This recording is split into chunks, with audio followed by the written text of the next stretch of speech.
Pernah kepikiran nggak gimana caranya Indonesia yang punya ribuan pulau dan ratusan suku bisa melindungi semua harta karun budayanya di zaman sekarang? Nah, hari ini kita bakal bedah tuntas topik yang penting banget ini. Gimana cara kita menjaga warisan leluhur di tengah gempuran tantangan global. Yuk kita mulai. Nah, kutipan ini benar-benar jadi jantung dari semua obrolan kita. Ini tuh bukan cuma soal peninggalan masa lalu loh. Ini adalah aset yang hidup. Ini identitas kita dan bahkan jadi kekuatan kita di panggung dunia. Paham soal ini adalah langkah pertama dan yang paling krusial. Oke, jadi dalam beberapa menit ke depan, kita akan jelajahi 6 area utama ini. Kita mulai dari kenalan dulu sama harta karun kita. Terus kita lihat apa aja ancamannya, bedain mana yang menghargai dan mana yang mencuri. Sampai gimana caranya kita semua bisa jadi bagian dari solusi buat bawa budaya kita go internasional. Oke, kita mulai dari yang paling dasar dulu ya. Biar kita semua satu frekuensi. Waktu kita ngomongin budaya, sebenarnya apa aja sih yang termasuk di dalamnya? Yuk kita bedah satu persatu. Mari kita mulai dengan fondasinya. Tradisi, bayangin deh, tradisi ini tuh kayak benang merah yang nyambungin kita sama kakek nenek buyut kita. Isinya bisa upacara adat, ritual, kebiasaan-kebiasaan yang kita terima, kita jalani, terus kita wariskan lagi. Selanjutnya ada kearifan lokal. Nah, kalau ini lebih ke ilmunya. Ini adalah pengetahuan praktis yang hidup dan tumbuh di masyarakat. Kearifan lokal itu cara sebuah komunitas beradaptasi, bertahan hidup, dan hidup harmonis sama alam sekitarnya. Keren kan? Dan yang paling luas, ada budaya.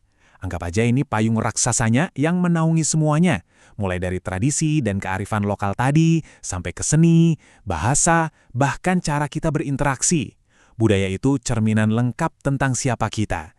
Nah, biar gak abstrak, coba kita lihat contoh nyatanya. Keren banget kan? Kita punya Subak di Bali, sistem irigasi super canggih yang jadi bukti kearifan lokal. Atau Tari Saman dari Aceh, sebuah ekspresi budaya yang bikin siapapun yang lihat pasti merinding. Ini semua bukan cuma konsep, tapi harta karun yang beneran ada dan hidup. Oke, sekarang kita hadapi musuh utamanya, globalisasi. Ini kayak pedang bermata dua. Di satu sisi, dia membuka pintu buat kita dikenal dunia. Tapi di sisi lain, arusnya yang deras bisa banget merobohkan dinding pelindung warisan budaya kita. Dan inilah tantangan-tantangan real yang kita hadapi di lapangan. Budaya pop dari luar seringkali lebih gampang diakses dan jujur aja, kadang dianggap lebih keren sama anak muda. Belum lagi, ada yang seenaknya pakai elemen budaya kita buat jualan, tapi komunitas asalnya nggak dapat apa-apa. Ini pertarungan sehari-hari yang harus kita menangkan. Teori dari antropolog Malinowski ini pas banget buat ngejelasin situasinya. Gampangnya gini, di tengah banjir informasi global, budaya yang paling berisik dan paling dominan, seringnya budaya barat, yaitu yang bakal lebih banyak terserap. Jadi pertanyaannya, gimana caranya biar budaya kita bisa lebih aktif dan lebih terlihat? Nah, ini nih pertanyaan yang sering banget muncul dan bikin bingung. Di dunia yang makin nyambung ini, di mana sih batas antara kita menghargai budaya lain sama mencuri budaya lain? Penting banget buat kita tahu bedanya. Jadi, bedanya di mana sih? Gini deh, apresiasi itu kalau kita tulus, mau belajar, kita minta izin, dan kita nunjukin rasa hormat.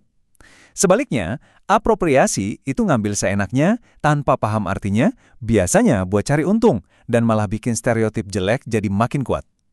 Kuncinya dua, niat dan izin. Wah, definisi dari Dr. Adrian King ini tajam banget ya. Intinya adalah ketika seseorang itu cuma pakai kostum budaya lain yang bukan identitasnya, dan parahnya lagi pakai stereotip dangkal buat melakukannya. Ini bukan pertukaran budaya, ini cuma pertunjukan yang bisa merendahkan. Oke, cukup bahas masalahnya. Sekarang kita fokus ke solusinya. Zaman modern itu nggak cuma bawa ancaman loh.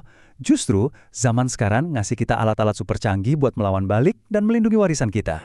Yang pertama, dan mungkin yang paling kuat, adalah jembatan digital. Lewat media sosial, kita bisa nunjukin tarian kita ke seluruh dunia dalam hitungan detik. Kita bisa dokumentasiin setiap detail kain tenun atau bikin arsip digital naskah-naskah kuno. Teknologi ini jadi cara kita membangun jembatan kokoh antara masa lalu dan masa depan. Senjata kita yang kedua, benteng hukum. Melalui perlindungan kekayaan intelektual komunal atau KIK, kita nggak cuma melindungi budaya sebagai warisan, tapi juga sebagai aset ekonomi. Aturan ini memastikan kalau ada pihak luar yang mau pakai budaya kita buat bisnis, keuntungannya harus balik ke komunitas yang udah menjaganya ratusan tahun. Adil kan? Tapi, secanggih apapun teknologi atau sekuat apapun hukum, semuanya itu nggak akan ada artinya tanpa manusia. Dan yang paling penting dari semuanya adalah generasi penerus. Yap, masa depan budaya kita itu ada di tangan anak-anak muda. Terus, apa aja yang bisa dilakuin anak muda? Ada 4 peran keren banget nih. Jadi agen edukasi, bikin konten TikTok soal filosofi batik, jadi inovator budaya, desain sneakers pakai motif Dayak, jadi pelaku ekonomi kreatif, bangun kafe yang menunya semua jajanan pasar, atau jadi aktivis komunitas, bikin festival gamelan di lingkungan sendiri. Semuanya nyata dan dampaknya besar banget. Oke, langkah terakhir nih. Kita ubah pola pikir kita. Dari yang tadinya cuma bertahan, sekarang saatnya kita menyerang. Bukan cuma melestarikan di dalam negeri, tapi secara aktif dan bangga, kita promosikan budaya kita ke seluruh dunia. Coba deh bayangin strateginya. Gimana kalau desainer top dunia kolaborasi bikin koleksi batik di Paris Fashion Week, atau musik gamelan jadi soundtrack film keren di Hollywood, atau rendang jadi menu andalan di festival kuliner terbesar di London? Setiap harta karun kita ini punya panggungnya sendiri, asal kita cerdas mempromosikannya.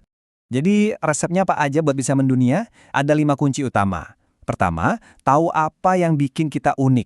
Kedua, pakai teknologi dengan pintar. Ketiga, gandeng semua pihak, jangan jalan sendiri. Keempat, bikin acara yang nggak terlupakan. Dan kelima, yang paling penting, akarnya harus tetap kuat. Terus lestarikan dari dalam. 5 langkah ini adalah jalan kita menuju panggung dunia. Karena, pada akhirnya melestarikan budaya itu bukan cuma tugas pemerintah atau para ahli. Ini tugas kita bareng-bareng. Ini tanggung jawab kita semua. Jadi, saya mau tinggalkan Anda dengan satu pertanyaan. Dari ribuan harta karun budaya yang kita punya, bagian mana yang bakal jadi pilihan Anda untuk dibagikan ke seluruh dunia? Coba deh pikirkan.